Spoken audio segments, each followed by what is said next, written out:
पुण्यात्मा, हम परमात्मा की परिभाषा का कैक है भी नहीं समझ सके आज तक, जब तक ये तत्व ज्ञान हमें प्राप्त नहीं हुआ था। हमें ये तत्व ज्ञानहीन संत, ऋषि, महर्षि, आचार्य, शंकराचार्य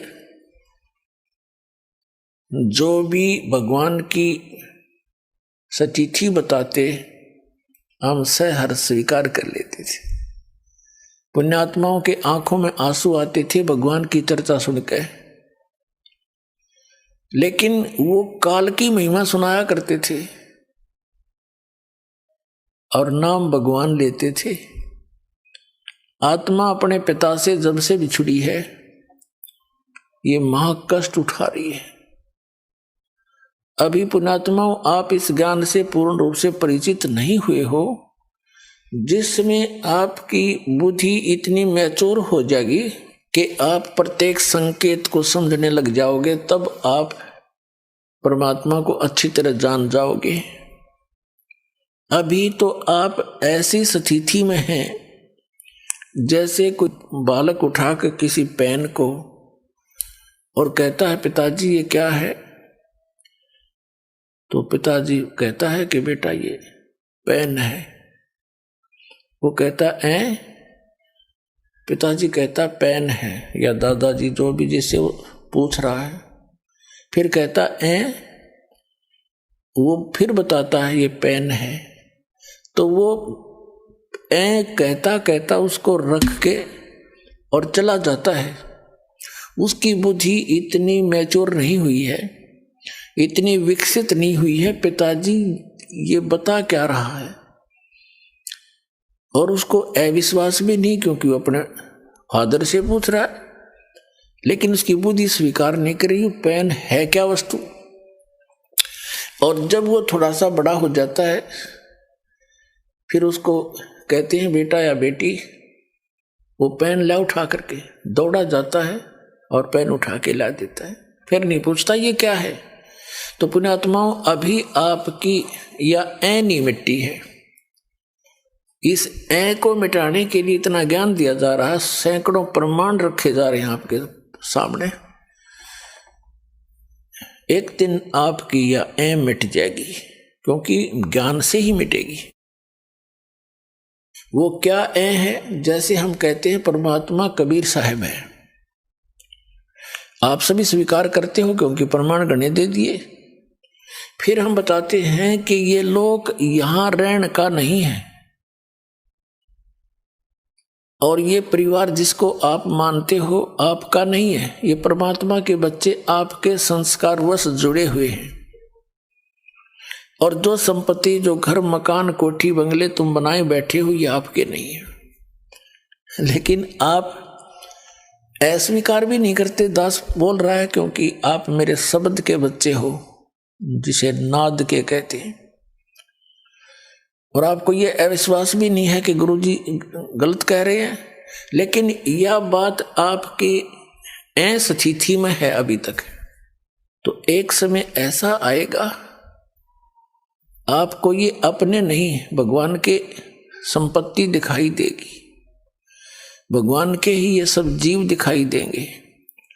फिर आपकी भक्ति भी दृढ़ बनेगी और आप निश्चिंत भी होगे, क्योंकि मालिक ने प्रत्येक की चिंता है। नौकर का जितना काम होता है नौकर उतना ही कर सकता है।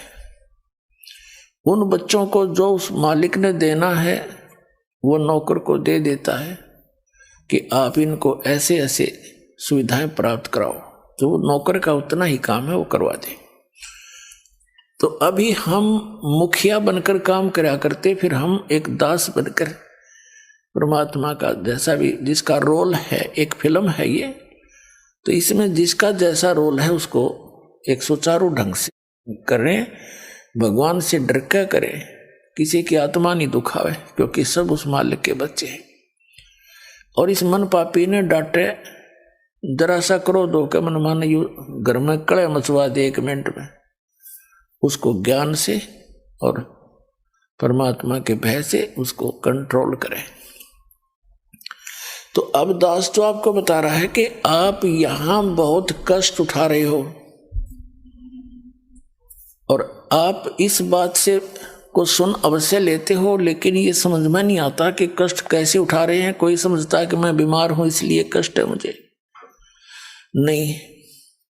यहां जो मूल कष्ट है जन्म और मरण का, ये भारी रोग है। उसके बाद 84 लाख योनियों में, पशु पक्षियों के शरीरों में, पुण्यात्माओं कैर टूट रहा प्राणी पे। अब आप मनुष्य हो और मानव शरीर में ही आप ज्ञान ग्रहण कर सकते हो, और मानव शरीर में परमात्मा ने इतनी सुविधा भी दी है आपको कि आप अपने मकान झोंपड़ी डाल सको, गर्मी सर्दी से बचने के लिए पतले मोटे कपड़े की व्यवस्था कर सको। आप उसको छोड़कर आप भक्ति मार्ग से दूर होकर केवल यहाँ की संपत्ति जोड़न में और यहाँ कोठी बंगले बनाकर एक फोकट में मां बनाने की ओर सी लगा लिया आपने, जो आपकी भारी भूल है। इस भूल को हटाने के लिए परमात्मा आए, पूर्ण ब्रह्म, अनंत कोट ब्रह्मांड के पालक, और एक झोंपड़ी में जुल्हा बनके हाथ से काम करके कपड़ा बुनकर एक लीला करके दिखाई कि यदि तुमने भक्ति में सफल होना है, अपनी इन मनोकामनाओं को, इच्छाओं को सीमित करना पड़ेगा। समाज को देखकर आप भक्ति मार्ग पर नहीं चल सकते। ये दूसरी बात है कि आप जैसी भक्ति करोगे वैसा फल तो आपको मिलता ही रहेगा, लेकिन मोक्ष प्राप्ति के लिए आपने अपनी सभी परंपराओं को, जो हमने स्वयं बनाकर अपने पैरों में बेड़ी डाल ली, उनको अब समाप्त करना पड़ेगा। पैसों की आवश्यकता किस लिए पड़ती है? बड़ी कोठी बनाकर महिमा हो जावे गांव में, नगर में कि बड़ी कोठी है उनकी, बड़ा पैसे वाला व्यक्ति है, बड़ी कार हो, चलिए तेरे संस्कार में होगी, ये तो हो ही जाएगी, और फिर हो जाती है मृत्यु।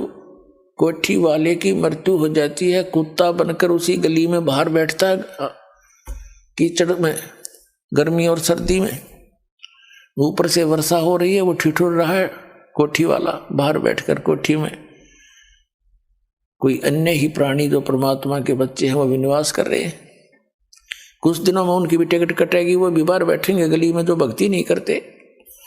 तो ये जो दुर्गति और भविष्य में होने वाले कष्ट आपका हरदम चित्त में रहने लग जाएंगे, फिर आप भक्ति कर सकते हो। ये जो दास आपको बता रहा है, क्योंकि सत्संग जो है एक ऐसा सामूहिक शिक्षा स्थल है जिसमें पहली कक्षा के बच्चों के लिए भी कुछ ज्ञान बताया जाता है, दूसरी के भी, तीसरी के भी, मैट्रिक वालों को, 10वीं कक्षा वालों को, बीए वालों को, एमए वालों को, यानी अंतिम पढ़ाई वालों को भी हिंट दिए जाते हैं। सामूहिक सत्संग के अंदर सबको ज्ञान दिया जाता है और आपको बताया जा रहा है कि आप यहाँ के वासी नहीं हो, आप सतलोक में रहा करते थे और वहां आपकी मृत्यु नहीं होती थी, वृद्धावस्था नहीं थी, कोई रोग शरीर में नहीं था। आज कोई वृद्धावस्था नहीं चाहता और सबकी होगी, पहले मर गया वो दूसरी बात है, और फिर बुढ़ापा भी, वृद्धावस्था भी होगी और मृत्यु भी डेफिनेट, और हम फिर भी आंख नीचे बैठे यहाँ पर। तो अभी तक तो हमें इसका विकल्प नहीं था, अब परमात्मा ने विकल्प बता दिया कि जब तक इस शरीर में रहो वो आपका मकान जो भी सीमित सा बनाकर रखो, ज्यादा बड़े की आवश्यकता नहीं। जैसा भी आपके संस्कार में कोई बड़ा भी बन गया है तो कोई प्रॉब्लम नहीं है। यानी लोग दिखावा होड़ नहीं करे, एक दूसरे ने देख कर रीस नहीं करे इन बकवादों की। कोई विवाह करता है लड़की का, उसमें लोग दिखावा पता नहीं कितना ड्रामा करता है, पॉइंट बाजे बजवाता, ये बकवाद है सारी। पहले तो हम इनको सीमित करेंगे फिर भक्ति बनेगी। पुण्यात्माओं, आप जो दास ज्ञान दे रहा है ये किसी डूम बाट के गीत नहीं, किसी स्वार्थी व्यक्ति के द्वारा कोई नावल की कथा नहीं सुना रखी। खुद भगवान ने आकर के ये आपकी जो समस्याएं हैं ये खुद बताई हैं आकर के, और साथ में इसका समाधान बताया।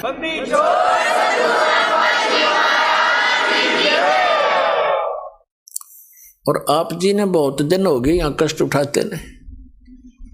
अब परमात्मा कबीर जी आपके पिता हैं, सभी हम सब के, और आपके दुख को देखकर वो स्वयं दुखी रहते हैं। आपने गलती अवश्य कर दी, और जैसे एक सेब खराब हो जाती है, सेब विक्रेता को वो सेब बहुत प्यारी होती है,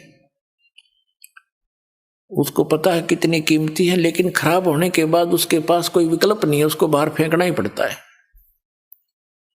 तो पुण्यात्माओं, हम उस सतलोक में रहने के लायक रहे नहीं थे, इसलिए परमात्मा ने हमें बाहर फेंकना पड़ा कि ये औरों को खराब ना करते हैं। तो अब वो कितने दयालु हैं कि शायद इनकी बुद्धि ठिकाने आ गई हो, इतने कष्ट उठा करके अब मान जा मैं अब भी सीने के लगाकर सतलोक ले जाऊंगा अपने बच्चों को, वहां कभी दुख नहीं होगा, कभी मृत्यु नहीं होगी।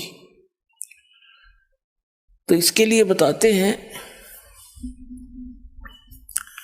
यहां जो परमात्मा स्वयं आए थे, एक झोपड़ी में रहा करते, घास फूस की छात बना के, लकड़ों के टांग के, और उसमें 120 वर्ष रहे और सारी सृष्टि का पालन करते थे। वो सारी सृष्टि के पालक हमें ये दिखाने के लिए कि यदि तुमने मोक्ष चाहिए, ये बकवाद छोड़नी पड़ेगी, समाज को नहीं देखना होगा, एक दास बनकर रहना होगा। वैसे तो भक्ति के लिए चाहे सेठ भी है, भक्ति वो भी कर सकता है, जैसे धर्मदास जी थे, लेकिन मर्यादा के अंदर रहकर ही भक्ति की उन्होंने। तो वो परमात्मा हमें इसलिए दिखाने आते हैं कि भाई तुम ऐसे विश्वास करके देखो जैसे परमात्मा ने एक रोल किया। एक बिल्कुल निर्धन व्यक्ति हैंड टू माउथ कपड़ा, जैसे रेजा कपड़ा बनाया करते थे, कपड़ा बन गया, बेच दिया। बेचना नहीं, कमाई उसकी जो मेहनताना मिलता था उसका, और जो मेहनताना उनको मिला उसमें से एक परिवार का भी पोषण किया। परिवार कैसा था परमात्मा कबीर जी का? उनकी कोई पत्नी नहीं थी, उनके कोई माता पिता नहीं थे, उनके कोई बालक नहीं थे,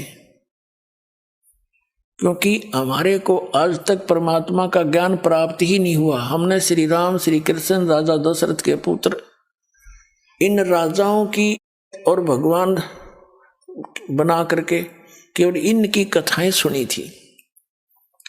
जो परमात्मा की कथा हमारे सदग्रंथ बताते हैं, वेद सबसे प्रमुख माने गए हैं। तो जो भगवान लीला करता है, जो उसके गुण हैं, वो वेदों में वर्णित है, और वो वेदों में वर्णित जो लीलाएं हैं वो केवल कबीर देव ने, कबीर साहब काशी वाले धानक जुलाए ने कर रखी है। इस विश्व में किसी महापुरुष की ऐसी लीला नहीं जो वेदों से मिलती हो। तो कबीर परमात्मा है, पूर्ण ब्रह्म है, सत्य पुरुष है। तो ये परमात्मा को परमात्मा सिद्ध करने के लिए इतने प्रमाण आपके समक्ष बताए जाते हैं। तो उस परमात्मा ने जैसे कपड़ा बनते थे, उनका परिवार कोई नहीं था, उनके मतलब उनके माता पिता या बालक नहीं थे। नीरू नीमा नाम के एक मुसलमान निसंतान थे, पति पत्नी, और कबीर परमात्मा यानी पूर्ण ब्रह्म सत्य पुरुष सतलोक से आकर काशी शहर में लहर तारा नामक एक तालाब के ऊपर, तालाब के अंदर कमल के फूल के ऊपर एक शिशु रूप धारण करके विराजमान हुए थे। नीरू नीमा प्रतिदिन उस सरोवर में स्नान करने के लिए जाते थे। गर्मियों का मौसम था और परमात्मा को सरोवर में कमल के फूल पर पाकर वो फूले नी समाई घर ले आई। फिर परमात्मा ने 25 दिन तक कुछ भी आहार नहीं किया, तो दोनों बड़े चिंतित हुए। विशेषकर नीमा बहुत दुखी हुई और अंत में फैसला कर लिया कि यदि ये बालक मर गया तो मैं भी साथ मरूंगी। तब कबीर परमेश्वर बालक रूप में जो उनके घर पे निवास करते थे, उन्होंने प्रेरणा की भगवान शंकर से। भगवान शंकर अपने शिवलोक से आए साधु रूप बना के। तब नीरू और नीमा से उनकी समस्या का कारण पूछा, क्यों दुखी हो तुम? उन्होंने कारण बताया कि एक बालक मिला है। नीरू नीमा उसी जन्म में पहले एक ब्राह्मण ब्राह्मणी थे, गौरी शंकर और सरस्वती उनका नाम था। गौरी शंकर ब्राह्मण का, पुरुष का, और सरस्वती उस बहन का नाम था, उसकी पत्नी का। मुसलमानों ने उनको जबरदस्ती मुसलमान बना दिया था, जिस कारण से वो अन्य ब्राह्मणों ने समाज से निकाल दिया था। पहले उनको दक्षिणा मिलती थी, वो बंद होगी तो उन्होंने जुलाहे का कार्य शुरू कर दिया था। लेकिन वो भगवान शंकर के दृढ़ पुजारी थे। वो भले ही मुसलमान बन गए थे, लेकिन पूजा वो अपने भगवान शिव की हृदय से किया ही करते थे। वैसे तो यथार्थ ज्ञान आपको जब होगा तो हजरत मोहम्मद जी तो थे, ये भगवान शिव के लोक के एक गण थे, पुण्यात्मा थी। भगवान शिव के लोक से ही आए थे वो भी।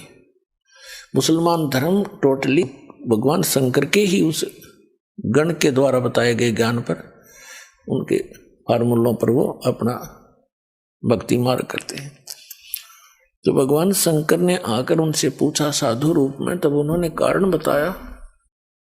नीमा ने कहा कि भगवान हमारे कोई संतान नहीं थी और हमारी आयु भी 60 वर्ष से ऊपर हो गई है। अभी कुछ दिन पहले मैंने हृदय से पुकार की थी अपने भगवान शंकर की, उन्होंने मुझे कमल के फूल पर एक बालक दिया है। अब ये बच्चा कुछ खा नहीं रहा, ना पी रहा है, ये मर गया तो साथ मरूंगी महात्मा जी। अब मैं इस विदाई के दुख को सहन नहीं कर सकती, ये बालक मुझे इतना प्यारा लगता है। शंकर भगवान ने कहा कि माई वो दिखा तेरा बालक कहाँ है, लाना जरा बाहर। माई लाई नीमा उठा के, सोचा बालक को महात्मा जी के चरणों में डाल दूं, ये कुछ रहम कर दे, इनका जीवन बच जावे। इस उद्देश्य से नीमा ने भगवान शंकर के चरणों में बच्चा डालना चाहा, ऐसे चरणों में रखना चाहा, ऐसे आकाश में उड़ गए भगवान और भगवान शंकर के सिर के बराबर में आके ऐसे स्थिर हो गया हवा में। नीमा ने सोचा कि इस बाबा जी में करामात बहुत घनी, मेरा बेटा उड़ा दिया, हवा में रोक दिया। तब परमात्मा ने कहा कि हे महात्मा जी, इनसे कहो एक कंवारी बछिया ले आवे, उस कंवारी बछिया पर आप अपना हाथ रख देना आशीर्वाद का, वो दूध दिया करेगी। अब भगवान शिव ने जब देखा बालक आकाश में उड़ गया, शिव जी को तो पता था कि कोई मेरा योगदान नहीं है इसके आकाश में उड़ जाने में, और ये बोल रहा है छोटा सा बालक, ये कोई महापुरुष है, सिद्ध पुरुष है। भगवान शिव ने ऐसा किया कि आओ मेरे पास, गोदी में आगे परमात्मा उनके हाथों में आगे, जैसे बालक आ जाता है। फिर भी 2-3-4 बार उनसे बात करी और फिर कहा कि इनसे मैंने जो कहा वैसा करें। तब नीमा को भगवान शंकर ने कहा कि नीमा माई, ये बेटा तेरा मरने वाला नहीं है, देखो मैंने इसका हस्तरेखा देखी है, इसकी तो बहुत लंबी आयु है, ये जब तक चाहेगा शरीर नहीं छोड़ेगा, तू चिंता ना कर, ये मरेगा नहीं। नीमा ने कहा बाबा जी, महात्मा जी, इन सूखी सांत्वनाओं से मेरा दिल ना डटे, मेरी आत्मा जब मान लेगी जब ये कुछ दूध पी लेगा। तो भगवान ने कहा कबीर साहब ने कि इनको कहो गाय ले आओ कंवारी। तब भगवान शंकर ने कहा जाओ एक कंवारी गाय लाओ, नीरू नीमा के पति से कहा। नीरू गया और कुम्हार से एक ताजा बर्तन लाना, मटका, पात्र, छोटा घड़ा जिसमें दूध निकाला जाया करेगा। अब नीरू गया, एक बछिया ले आया और एक छोटा सा मटका ले आया, छोटा सा, और छोटे छोटे बर्तन जो मुंह लगा के पीते हैं, कप टाइप मिट्टी के बना करते थे पहले, उनको हमारे यहाँ तो कसोरे बोलते हैं, मिट्टी के प्याले, वो भी ले आए। और परमात्मा के आदेश अनुसार भगवान शंकर जी ने उस बच्चिया की कमर पर आशीर्वाद भरा हाथ मार दिया, लंबे लंबे सतन हो गए और दूध की धार चल पड़ी। वो पात्र साफ करके नीचे रख रखा था, वो भर गया। तो उस प्रकार परमात्मा के प्रतिदिन वो ये दूध पान करने लगे। परवरिश की लीला कबीर परमात्मा की बालक रूप में जब आए थे, कंवारी गाय से हुई थी। ये परमात्मा कबीर जी की जीवनी में लिखा है। और उस परमेश्वर कबीर जी ने जो परमात्मा परम अक्षर ब्रह्म सत्य पुरुष अमर पुरुष जो लीला किया करता है, वो लीला कर रखी थी। उसी के अनुसार वो आदरणीय गरीबदास साहिब जी को मिले थे, जैसे कि आपको सत्संग में सुनाया था सुबह। उनको सचखंड लेकर गए थे, फिर उनके अंदर पूरा ज्ञान भर दिया था भूत और भविष्य का।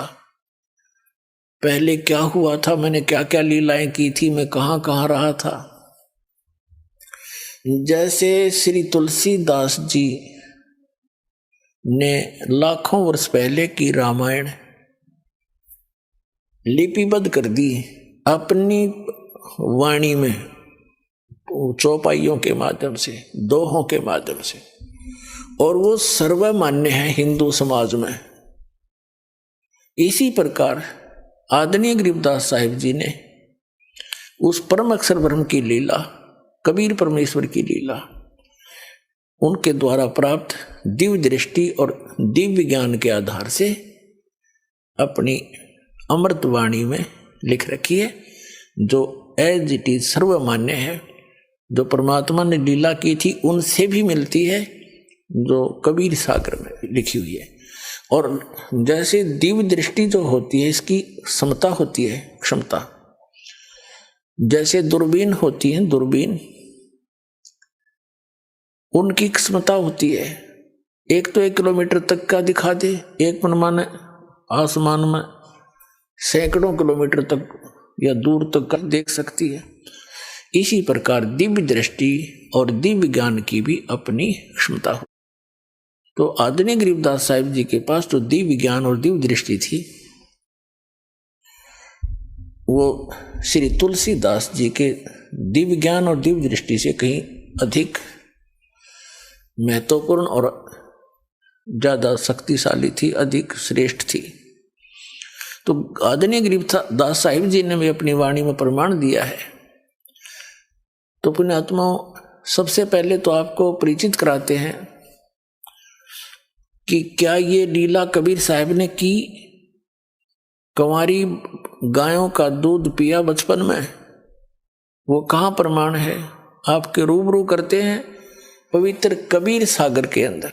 पुण्यात्माओं, जब तक आप जी को ये विश्वास दृढ़ नहीं होगा कि हम जिस परमेश्वर की शरण में हैं वो कौन है और कितना लाभ दे सकता है, तो तब तक आप दृढ़ नहीं हो सकते।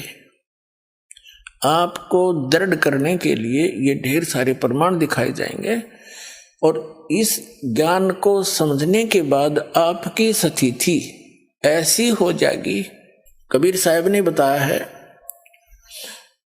कि बंदी छोड़ दयाल जी, ऐसे बोला करोगे तुम, आपकी आत्मा कहा करेगी। बंदी छोड़ दयाल जी, तुम तक हमारी दौड़े, जैसे काग जहाज कहा अब सूजत और न ठोरे। जैसे समुद्री जहाज के ऊपर कौवा बैठकर चला जाता था और सामने बैठ जाता, वो खाना खाने के आगे रोटी खाएंगे, मुझे भी डाल लेंगे। शाम को वो खाना खाने के समय वो खा रहे होते हैं, वो बैठ जाता, ऊपर चला जाता है। रात्रि में 200-300 किलोमीटर, 400-500 किलोमीटर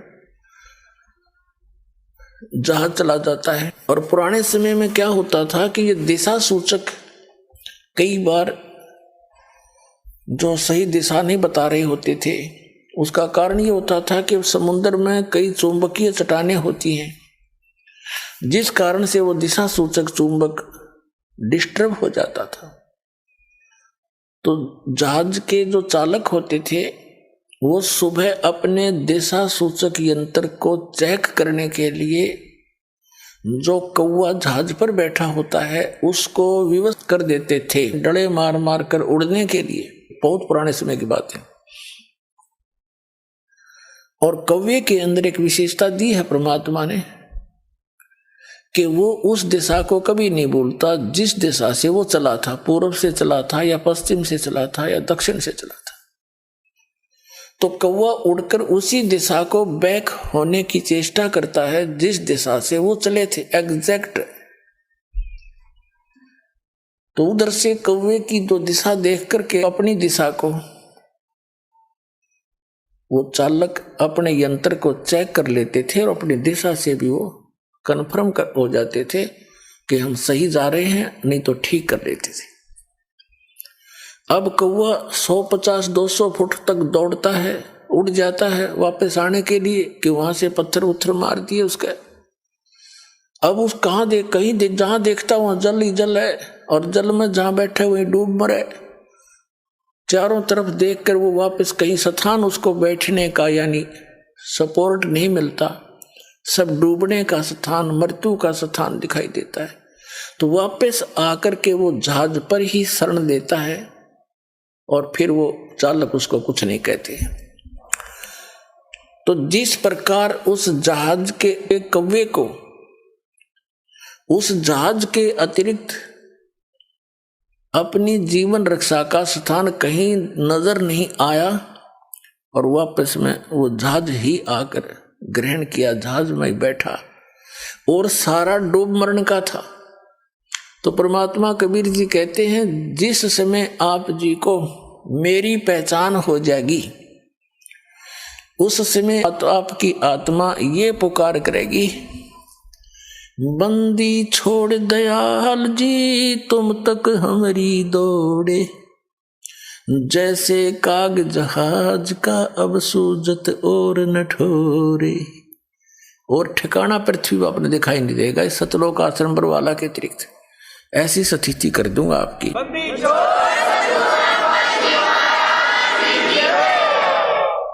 अब आपको प्रमाणित करते हैं कि 600 वर्ष पहले भगवान आए थे, अपने पिता आए थे और हम अपने पिता को पहचान नहीं सके और हम इन काल के अवतारों को अपने मालिक मान के इनके लिपटे रहे। ये आप दुखी, ये आप जन्म मृत्यु के अंदर। तो जब ये स्वयं ही जन्म मृत्यु के अंदर हैं तो हमारी रक्षा क्या करेंगे? तो ये ज्ञान नहीं था हमें, तो ये ज्ञान अब परमात्मा ने कंप्लीट दिया अपने को। अब आपको दिखाते हैं कि 600 वर्ष पहले जब अपने पिता आए थे और जो उनका विरोध कर रहे थे वो भी उन्हीं के बच्चे थे, ब्राह्मण थे, काजी मुल्ला थे, आचार्य शंकराचार्य थे। ये भी उसी परमात्मा के बालक हैं। उनके अभिमान का नशा हो रहा था और एक संस्कृत भाषा जानकर विद्वान पाक रहे थे।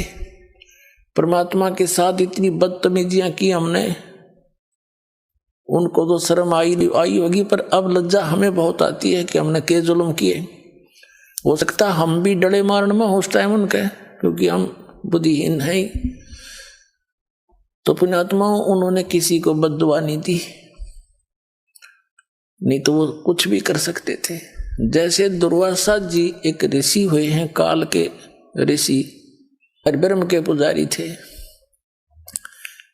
और श्री कृष्ण जी के पुत्र प्रद्युम्न ने और साथ में 5-10 और यादव बच्चों ने जाकर उनके साथ मजाक कर दिया था, और उस मजाक करने से इतना भयंकर श्राप दे दिया कि तुम्हारा नाश इसी से होगा जिसका तुम गर्भ बना कर आए हो। नकली गर्भ बना रखा था, एक सांक रखा था, स्वांग पर रखा था, एक गर्भवती स्त्री का प्रद्युम्न को बना रखा था। पेट पर कड़ा बांध कर, छोटी सी कड़ाई, ऊपर का लोग रुई बांध कर, कपड़ा बांध कर, ऊपर का ड्रेस पड़ा दी औरतों वाली। दुर्वासा से पूछा था कि भगवान, गणे बहुत वर्षों के उपरांत विवाह के इनको संतान की आशा हुई है, ये उतावले हो रहे हैं, आप इन्हें बताइए पुत्र होगा या पुत्री।